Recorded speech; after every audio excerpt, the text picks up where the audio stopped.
आपके पास राइट तो है, बट उसकी एक लिमिट भी है, उसका एक एक्सटेंड भी है, और वो लिमिट और एक्सटेंड आपकी सेक्शन 99 आईपीसी में दे रखी है। माना वो ट्रेसपासर है, बट इसका मतलब ये थोड़ी है कि उसने अपने सारे अधिकार खो दिए हैं, उसने अपने सारे राइट्स खो दिए हैं। अगर आप डेलिब्रेट इंटेंशन से, जानबूझ के आप ऐसा एक्ट कर रहे हो या इस तरीके से अपनी प्रॉपर्टी को प्रोटेक्ट कर रहे हो कि सामने वाले को बॉडीली हार्म हो, that is not allowed. Hello everyone, welcome to judiciary by PW. I am Shri Shrivastava और आज के इस पर्टिकुलर सेशन में हम डिस्कस करने वाले हैं एक लैंडमार्क जजमेंट जो रिलेटेड है आपके सेक्शन 304A ऑफ आईपीसी से। नाउ इस केस का नाम है आपका चेरुबिन वर्सेस स्टेट ऑफ बिहार, और आज के इस पर्टिकुलर सेशन में हम डिस्कस करने वाले हैं केस के फैक्ट्स क्या हैं, पार्टीज की कंटेंशन क्या है, क्या इशू कोर्ट के सामने आया, और फाइनली ऑनरेबल सुप्रीम कोर्ट ने क्या जजमेंट दिया। राइट, अब ये केस सुप्रीम कोर्ट कैसे पहुंचा, ये सारी चीजें हम आज के इस पर्टिकुलर सेशन में डिस्कस करेंगे, और इस केस के फैक्ट्स बहुत ही ज्यादा अमेजिंग हैं और बेहतरीन तरीके से सेक्शन 304A आईपीसी को हम समझेंगे डिटेल में। तो let's start with the class now. देखो यहाँ पे केस के फैक्ट कुछ इस तरीके के हैं कि जो डिजीज पर्सन है और एप्लेंट जो है वो बेसिकली इनमेट्स थे। ठीक है, अब यहाँ पे हुआ क्या कि एक्यूज पर्सन का टॉयलेट था, उसकी दीवार एक जो है वो गिर गई। अब दीवार गिरने के बाद टॉयलेट की कुछ दूसरे लोग उस टॉयलेट का इस्तेमाल करने लगे। अब यहाँ पे एक्यूज को इस बात से गुस्सा आया कि ये लोग मेरे टॉयलेट को क्यों इस्तेमाल कर रहे हैं, मेरे टॉयलेट का क्यों इस्तेमाल कर रहे हैं। यहाँ पे उसने उसको इन्फॉर्म भी किया, लेकिन इन्फॉर्म करने के बाद भी यानी कि एक्यूज पर्सन ने बताया कि देखो भाई मेरे टॉयलेट का इस्तेमाल मत करो, लेकिन इस इंफॉर्मेशन देने के बावजूद भी लोग इस्तेमाल करते रहे। ठीक है, इसने ऑब्जेक्शन रेज किया, बट ऑब्जेक्शन रेज करने का भी कोई फर्क नहीं पड़ा। वर्बल वार्निंग्स देने के बाद यहाँ पे उसने क्या किया, एक कॉपर वायर इंस्टॉल कर दिया। अब यानी कि अगर आप सोचो कि टॉयलेट है ये, तो टॉयलेट के पास में, ताकि लोग एंटर ना करें उस टॉयलेट में, उसने क्या किया, एक कॉपर वायर उसमें जो है इंस्टॉल कर दिया और उसमें बिजली डाल दी, यानी कि उसमें करंट डाल दिया, उस कॉपर वायर में उसने करंट डाल दिया। अब यहाँ पे उसने वर्बल वार्निंग दी थी, बट कोई सुन नहीं रहा था और उसको ट्रेसपास को रोकना था, तो यहाँ पे उसने अपनी प्रॉपर्टी को प्रोटेक्ट करने के लिए एक कॉपर वायर डाल के उसमें करंट डाल दिया। नाउ यहाँ पे हुआ क्या कि ये कॉपर वायर लगने के बावजूद भी डिजीज पर्सन जो है वो टॉयलेट में घुस गया, उसको एंट्री मिल गई, लेकिन जब वो बाहर निकला तो उसका हाथ जो है वो टच हो गया उस कॉपर वायर पे, उसको करंट लग गया और इमीडिएटली उसकी डेथ हो गई।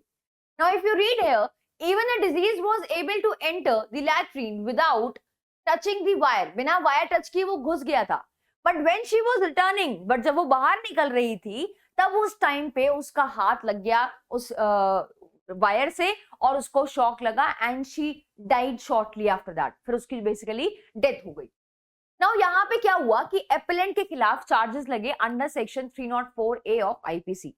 ठीक है, अब सेक्शन 304A आईपीसी का कहता क्या है, देखो सेक्शन 304A आईपीसी का कहता है that whoever causes the death of any person by doing any rash or negligent act not amounting to culpable homicide shall be punished with imprisonment of either description for the term which may extend to 2 years or fine or with both। ठीक है, तो section number 304A क्या कहता है, section number 304A कहता है कि अगर आपने कोई ऐसा आपका जो एक्ट है दैट इज रैश और नेग्लिजेंट, ठीक है, उस एक्ट से आपने सामने वाले पर्सन की डेथ कॉज कर दी, that is not culpable homicide, तो इन दैट पर्टिकुलर केस उन सर्कमस्टांसेस में आपको 2 साल की जेल की हवा और आपके ऊपर फाइन लगाया जा सकता है या फिर दोनों। तो this is what is given under section 304A, death cause by rash and negligent act. अब यहाँ पे भी ऐसे ही हुआ है, यहाँ पे भी ऐसे ही हुआ है। अब यहाँ पे एक्यूज पर्सन को बेसिकली गिल्टी ठहरा दिया under section 304A of IPC by the trial court. ठीक है, ट्रायल कोर्ट ने उसको 304 में सजा, 304A में सजा सुना दी। अब इससे एग्रीव्ड होके वो पहुंचा पटना हाई कोर्ट में।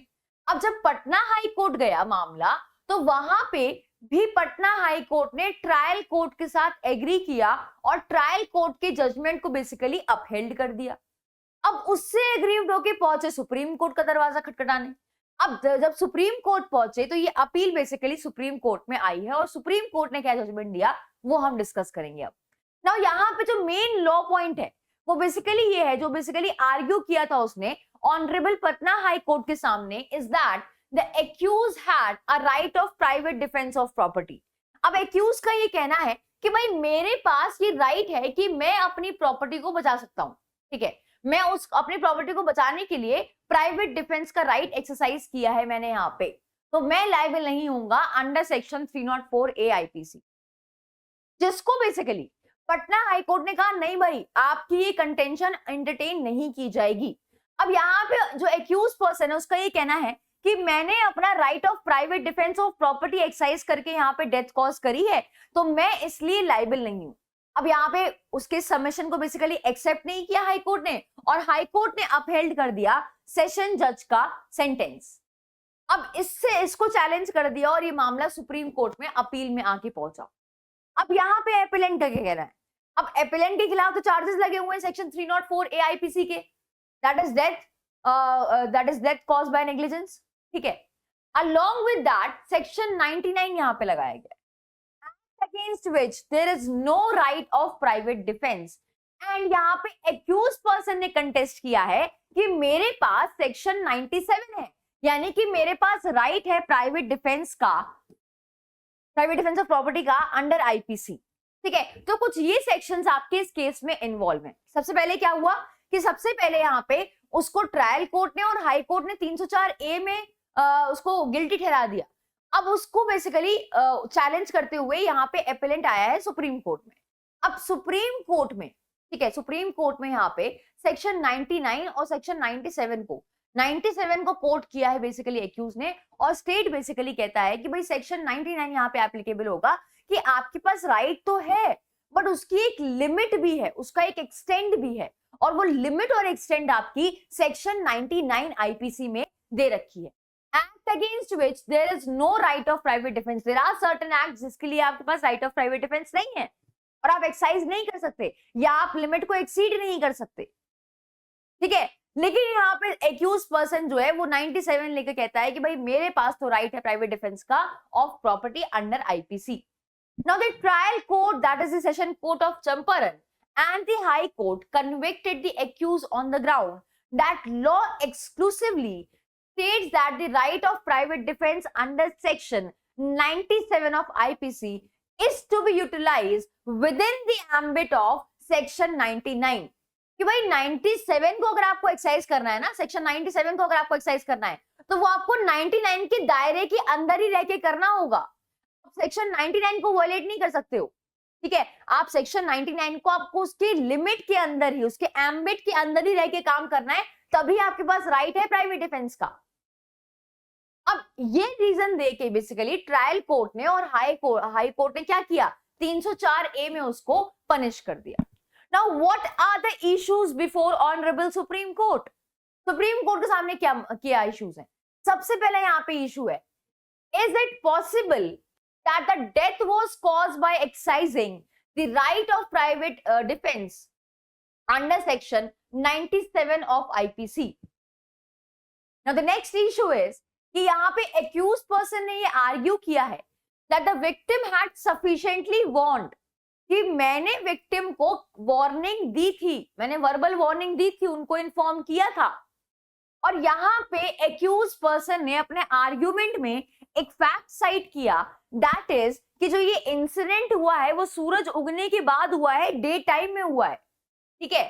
That it was after the sunrise at the time of the occurrence, thus there was plenty of light, considerable light थी वहां पे, and the light source was shining at a considerable distance, और तार में current जा रहा है, ये दिख रहा था, ये यहाँ पे दिख रहा था। Now can it also be considered as a difference? Now this particular जो ये आर्ग्यूमेंट किया गया है, यहाँ पे ये इशू रेज किया गया है, क्या इसको आप एक डिफेंस मानोगे? And the third is if the current wire, if the current wire, or you can say if the current running through the wire is lower to a point where it is simply kill someone, then the act is authorized under section 304A of IPC or not. अगर आपने एक wire में इस level का current दौड़ा रखा है कि उससे किसी व्यक्ति की मौत हो जाए, तो क्या ये एक्ट आपका ऑथराइज्ड है under section 304A of IPC? Now these were the issue before honourable supreme court. अब यहाँ पे ऑब्जर्वेशन क्या है कोर्ट की? देखो, सेक्शन 97 आईपीसी बात किसकी करता है, पहले ये समझो. Section 97 of IPC talks about the right of individual to defend their property. कि भाई अगर मैं अपनी प्रॉपर्टी को बचाने के लिए अपनी प्रॉपर्टी को डिफेंड कर सकती हूँ, मेरे पास राइट है, और ये है प्राइवेट डिफेंस का right in respect of the property. However, ये राइट आपका एब्सोल्यूट राइट नहीं है, इसमें भी आपकी सर्टेन लिमिटेशंस है, और वो लिमिटेशंस कहां पे दे रखी है, वो लिमिट कहां पे दे रखी है, सेक्शन नंबर 99 में दे रखी है.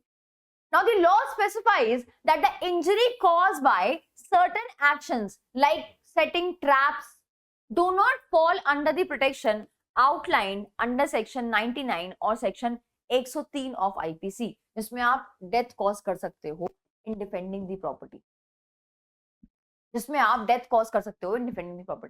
अब यार देखो, आप अपनी प्रॉपर्टी को प्रोटेक्ट कर रहे हो. अगेन सेक्शन 99 में ये कहता है कि भाई आप उतना ही फोर्स लगाओगे जितने फोर्स के लिए, या जितने जो आपको डर एप्रीहेंशन है, जो फियर आपको एप्रीहेंशन है ना, उसके लेवल का ही आप फोर्स यूज कर सकते हो. आपको रीजनेबल फोर्स यूज करने अलाउड है.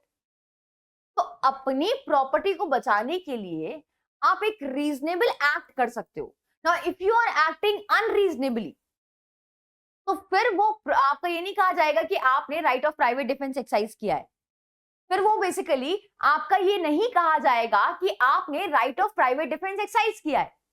You need to understand this particular fact that आपके पास राइट है प्राइवेट डिफेंस का, लेकिन उसको यूज कर सकते हो टू अ सर्टेन लिमिट. आपको अगर मान लो सामने से कोई डंडा लेके आ रहा है, इसका मतलब ये नहीं कि आप सीधे बंदूक निकाल दोगे. The force must be reasonable. तो अगर आप अपनी प्रॉपर्टी को सेव कर रहे हो, और उसको सेव करने के लिए अगर आपने कुछ भी ऐसे अनरीजनेबल एक्ट कर दिया है, तो वो प्राइवेट डिफेंस में फॉल नहीं करेगा. Now it was argued before the Honorable Supreme Court that the disease was a trespasser on the land. माना वो महिला जो है वो ट्रेसपास कर रही है लैंड पे, ठीक है. ये आर्ग्यूमेंट रखा गया सुप्रीम कोर्ट के सामने कि महिला जो है वो एक ट्रेसपासर है. The accused had no duty of taking care towards her. और accused person की कोई भी ड्यूटी नहीं है towards that victim or disease, you can say disease, right?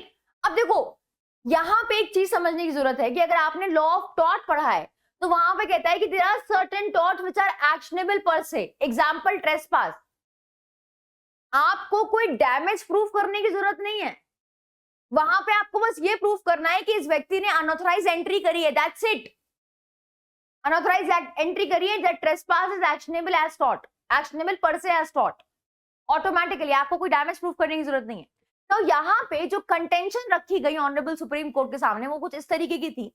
यहाँ पे आर्ग्यूमेंट किया गया दैट डिजीज वाज अ ट्रेसपासर, ठीक है. उसने ट्रेसपास किया है एक्यूज पर्सन के लैंड को, उसने एक्यूज पर्सन के टॉयलेट को यूज किया है.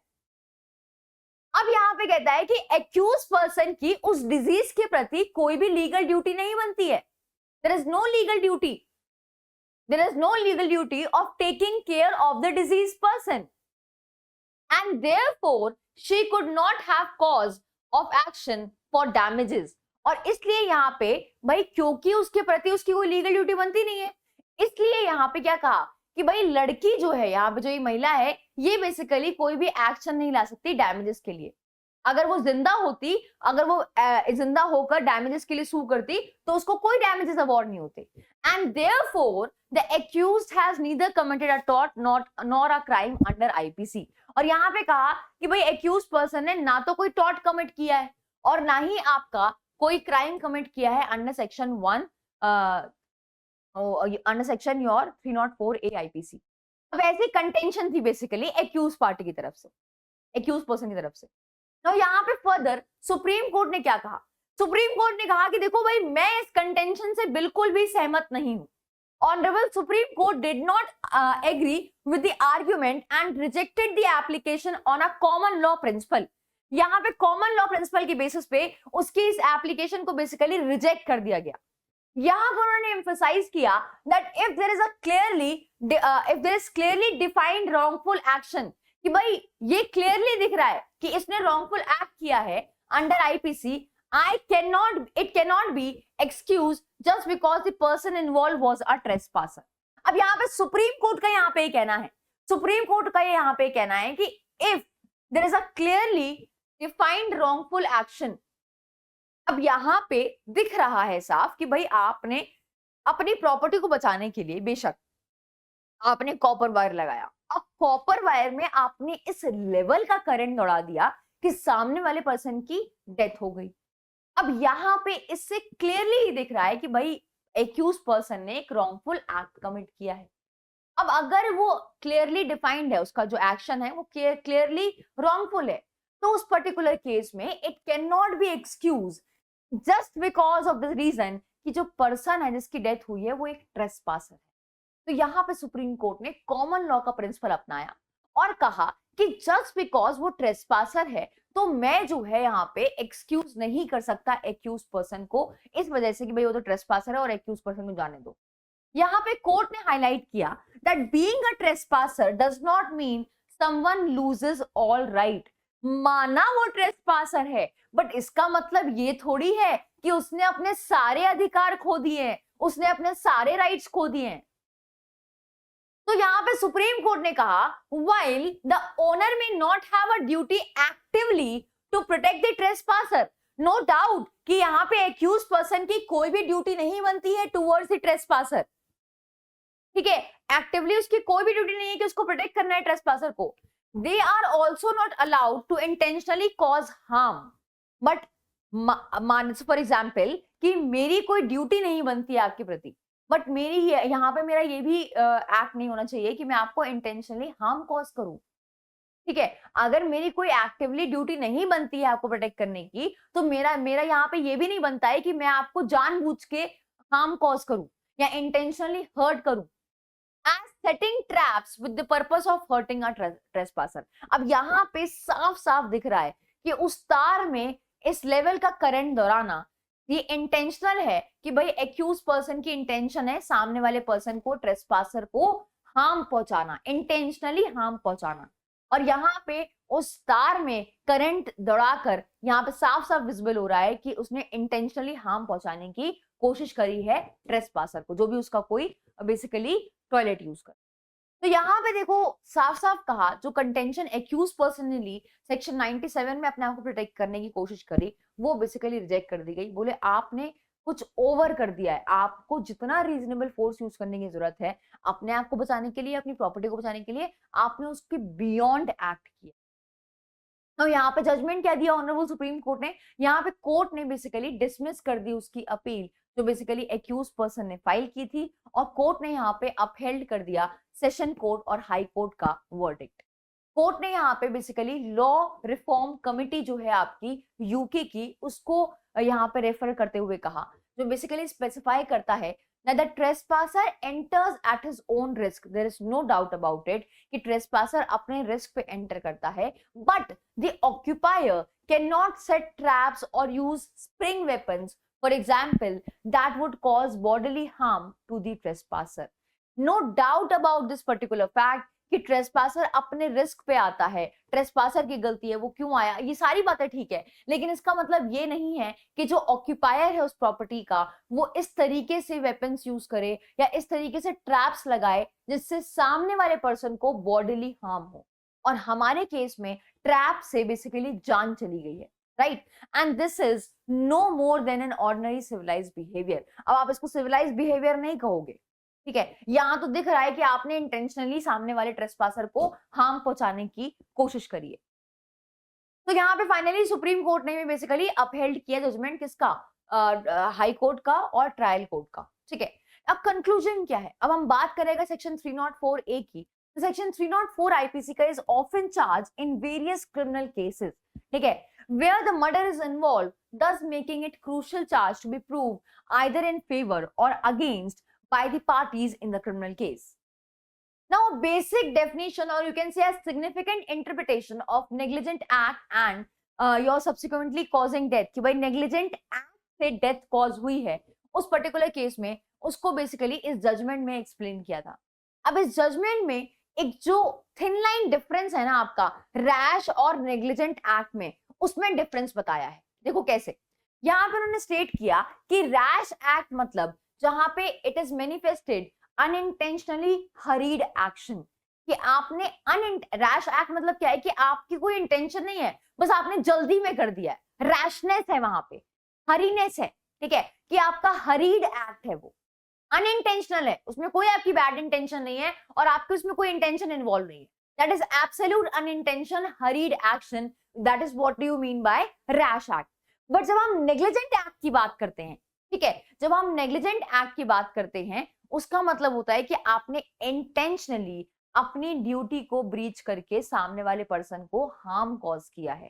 ठीक है, इंटेंशनली आपने क्या किया है, सामने वाले पर्सन के को हार्म कॉज किया है अपनी ड्यूटी को ब्रीच करके.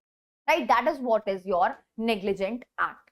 Now this particular case is a very important case that on the ground of private defense of the property, an occupier is not allowed to do willful act with deliberate intention to cause harm. अब इस particular case ने, ठीक है, the case this particular case made a pristine fact that on the ground of private defense, कि अगर आप private defense की का ground ले रहे हो, ठीक है, आप private defense का defense ले रहे हो कि भाई आपने अपने right of private defense को exercise किया है in order to save your property, but इसका मतलब ये नहीं है कि occupier कुछ भी deliberate intention से सामने वाले person को harm cause करेगा. As any wise man would not ignore danger of installing such hazardous equipment, the placement of live electrical wire only validated the accused malicious intent. अब यहाँ पे ये कहता है कि ठीक है आपको अपनी प्रॉपर्टी प्रोटेक्ट करनी है, बट आप एक तरीके से कर सकते हो. अगर आप डेलिब्रेट इंटेंशन से जानबूझ के आप ऐसा एक्ट कर रहे हो या इस तरीके से अपनी प्रॉपर्टी को प्रोटेक्ट कर रहे हो कि सामने वाले को बॉडीली हार्म हो, that is not allowed, that is not allowed. और उस पर्टिकुलर केस में आप सेक्शन 97 में नहीं फॉल करोगे.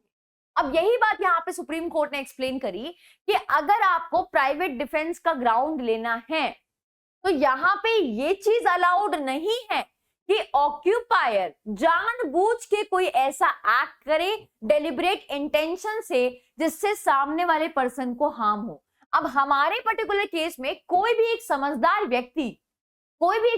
व्यक्ति बेसिकली वो ये नहीं करेगा कि वो जो है एक डेंजरस कॉपर वायर जिसमें बहुत तेज बिजली दौड़ रही है वो इंस्टॉल कर दे अपनी प्रॉपर्टी को बचाने के लिए. हमारे इस केस में क्लियरली शो हो रहा है कि एक्यूज पर्सन का मैलिशियस इंटेंट है. Therefore, proving section 304A is not appropriate. Now, this is a conclusion, right? Honorable Supreme Court ने आपके section 304 में इसको guilty ठहराया है.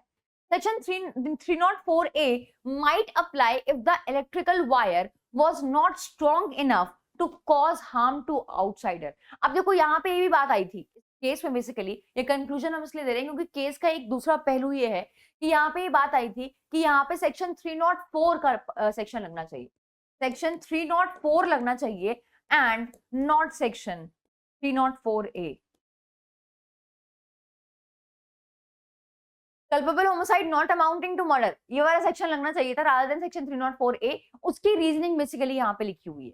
यहाँ पे कहता है कि 304A आप तब लगाते जब उसमें इतनी तेज करंट नहीं दौड़ रहा होता. थोड़ा बहुत करंट दौड़ रहा है या बहुत लेस अमाउंट का जिससे कुछ जान नहीं जाएगी, अगर ऐसा करंट दौड़ रहा है तो उस पर्टिकुलर केस में 304A लगाना बनता है. Considering that the current traveling through the naked wire is lethal, charging it with a voltage was undoubtedly a rash act done without consideration for the serious consequences to those come into the contact with it. अब यहाँ पे basically supreme Court ने इसको 304 में क्यों नहीं ले गए? सुप्रीम कोर्ट ने कहा कि ये एक्यूज पर्सन का एक रैश एक्ट है कि उसने एक नेकेड वायर में बेसिकली करंट दौड़ाया है, ठीक है, और अनडाउटेडली ये एक रैश एक्ट है विदाउट कंसिडरिंग दिस फैक्ट कि इसके क्या कॉन्सिक्वेंसेस होंगे, इसके सीरियस कॉन्सिक्वेंसेस क्या होंगे, जो लोग इससे कांटेक्ट में आएंगे उसको बिना सोचे यहाँ पे इन्होंने एक रैश एक्ट किया है. accused person ने, right? Now despite the apparent lack of intent in this case, knowledge of inflicting such harm was obvious because no one could be uninformed that a live wire with such a high voltage could rise severe harm, and the accused was familiar with the repercussions in his action.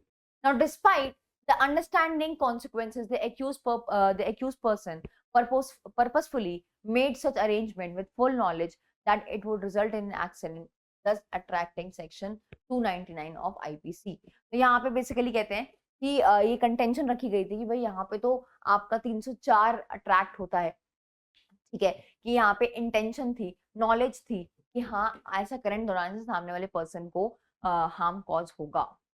Now, section 299 part 3 of the criminal code, which covers action taken with the knowledge that they will cause death, appears to be applicable in the present case.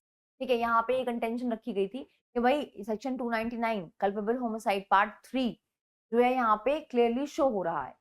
So it raised several serious problems. A fair punishment must be given to the accused under section 299 of IPC with a reasoned judgment. The accused should have been charged with 299 for installing unsafe wire. ठीक है, अब देखो यहाँ पे लिखा हुआ है that the accused should have been charged with section 299 for installing unsafe wire. Now this is a contention that कि भाई 299 में उसको चार्ज करना चाहिए था कि आपने अनसेफ वायर इंस्टॉल किया है, आपको नॉलेज थी कि इसमें इतना करंट डालोगे तो सामने वाले की जान ही जाएगी. तो when you have that knowledge तो वो आपका बेसिकली 299 पार्ट 3 में आता है. ठीक है, and there was another contention कि अगर 299 पार्ट 3 नहीं, then it should go under section 304 of IPC, right? So there were several contention in this particular case. According to section 99 of the Indian Penal Code, every citizen has a right of self-defense, but the right must be exercised with appropriate use of force. Basically, अगर हम summarize करेंगे, the case should have been tried under section 299 rather than section 304A, since the occupier has a prior knowledge of danger posed by the obstruction placed on their property. अब यहाँ पे ये कहना है कि इस केस को वैसे बेसिकली 299 में ले जाना चाहिए था, बट इसको 299 में नहीं ले गए, 304A में ले गए और एक्यूज पर्सन को पनिशमेंट 304A में दी गई, राइट? बट इसको जाना 299 में चाहिए बिकॉज ऑफ द रीजन. आप समझ रहे हो 299 में क्यों जाना चाहिए? 299 में इसलिए जाना चाहिए क्योंकि यहाँ पे उसके पास नॉलेज थी, ऑक्यूपायर के पास पहले से नॉलेज थी कि जिस तरीके का वो थ्रेट लगा रहा है, जो डेंजर को क्रिएट कर रहा है, उससे सामने वाले पर्सन की जान चली जाएगी, and that is the reason 299 यहाँ पे लगाना चाहिए था. बट ऑनरेबल सुप्रीम कोर्ट ने एक्यूज पर्सन को 304A में पनिश किया था for causing death by negligence, क्योंकि यहाँ पे सुप्रीम कोर्ट का ये मानना है कि ये उसका रैश एक्ट था, right? So this was all from my end in today's session. I hope you have understood it well. Now if you have any doubt, any query, you can reach me out on Telegram. You can search me. आप मुझे मेरे नाम से search कर सकते हैं, Shrimi ma'am judiciary वाला, and you'll find a group. आप मुझसे वहाँ पे कनेक्ट होकर अपने सारे डाउट्स पूछ सकते हैं. So see you in the next session. Till then, take care. Bye bye. Thank you.